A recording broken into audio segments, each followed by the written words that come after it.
लातूर जिल्ह्यातून मोठी बातमी समोर आली आहे। अभिजित दिपके आणि त्यांच्या काही सहकाऱ्यांविरोधात औसा पोलीस ठाण्यात गंभीर स्वरूपाचा गुन्हा दाखल करण्यात आलाय। शैक्षणिक कामात अडथळा आणणं, महिला शिक्षिकेला धमकी देणं आणि अपशब्द वापरणं असे आरोप त्यांच्यावर करण्यात आलेत। पीडित शिक्षिकेच्या तक्रारीनंतर पोलिसांनी ही कारवाई केली असून या प्रकरणाचा अधिक तपास सुरू आहे।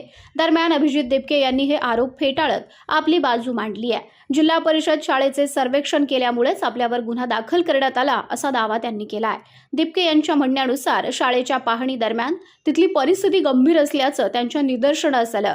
शाळेचं वास्तव समोर आणणं हा जर गुन्हा असेल तर असे आणखी हजारो गुन्हे दाखल झाले तरी आपण तयार असल्याचं त्यांनी म्हटलंय।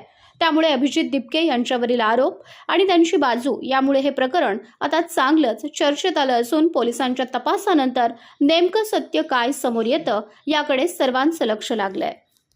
अभिजित, मी आणि आमचे कार्यकर्ते औसा येथील जिल्हा परिषद शाळेमध्ये गेलो होतो।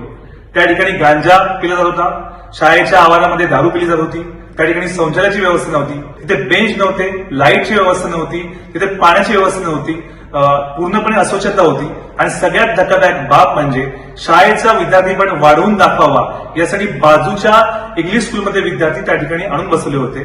त्याच दिवशी त्यांना नवीन ताटामध्ये जेवायला दिलं होतं।